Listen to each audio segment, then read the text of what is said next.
Today we examine an advanced claim in archaeology. That remains of the ancient vessel known as Noah's Ark have been uncovered at a remote site in Turkey. Recent investigations at the Durupner site, approximately 18 miles from Mount Ararat, have yielded compelling evidence that resonates with the biblical account in Genesis chapter 69. Could it be that these enigmatic remnants represent the storied ark, concealed for millennia beneath layers of sediment and time? Our discussion will delve into data-driven analyses, including high-resolution soil characterizations and mineralogical assessments, which indicate elevated organic content, increased potassium levels, and altered pH values consistent with the decomposition of wood. Today we examine an advanced claim in archaeology. That remains of the ancient vessel known as Noah's Ark have been uncovered at a remote site in Turkey. Recent investigations at the Durupner site, approximately 18 miles from Mount Ararat, have yielded compelling evidence that resonates with the biblical account in Genesis chapter 69. Could it be that these enigmatic remnants represent the storied ark, concealed for millennia beneath layers of sediment and time? Our discussion will delve into data-driven analyses, including high-resolution soil characterizations and mineralogical assessments, which indicate elevated organic content, increased potassium levels, and altered pH values consistent with the decomposition of wood.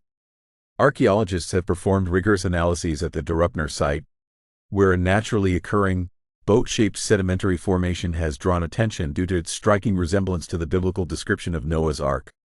Detailed structural surveys indicate that the formation, with its elongated, rectangular profile, exhibits the distinct curvature and compartmentalization associated with ancient shipbuilding techniques. Furthermore, an uncovered tunnel beneath the formation suggests deliberate passageways or usage that may correspond to the internal architecture envisaged in ancient maritime texts. Advanced geochemical assessments of soil samples extracted from within the formation reveal statistically significant anomalies. In particular, measurements indicate a 35% higher organic matter content compared to surrounding sediment layers, an increase in potassium levels by nearly 20 parts per million, and pH values elevated by 0.5 units. These quantitative data are consistent with the decomposition process of lignocellulosic material, thereby lending support to the hypothesis that wood once constituted a major structural component of the formation. Researchers have also employed high-precision radiometric dating and petrographic analyses to better understand the stratigraphic sequence, aligning the temporal layers with estimated periods from the early 2nd millennium BCE.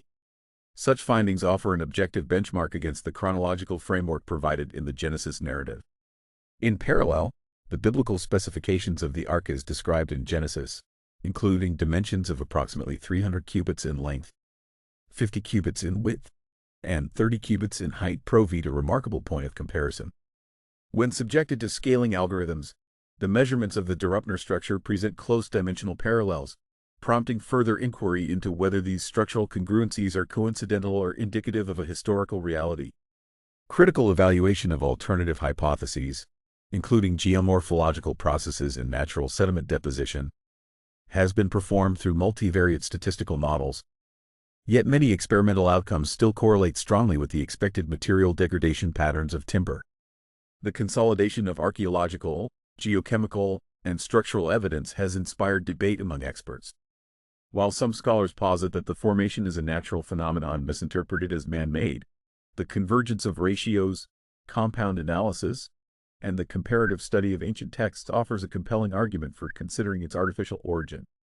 Ultimately, the integration of high-resolution topographical data and geospatial information systems has provided an unparalleled level of insight into the site's complex history, propelling the discourse beyond conventional interpretations and into a new realm of archaeological inquiry.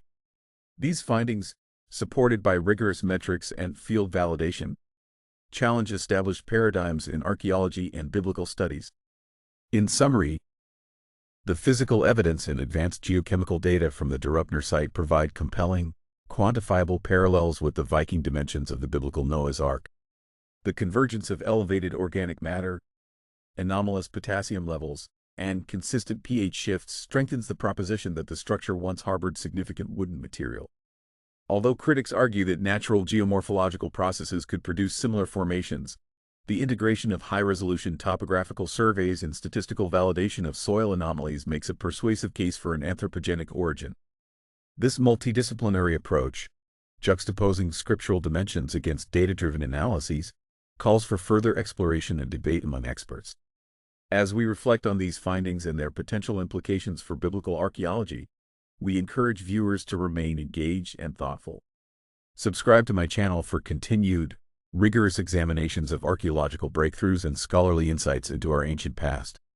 Future studies and focused technical analyses will illuminate this intersection of science and lore,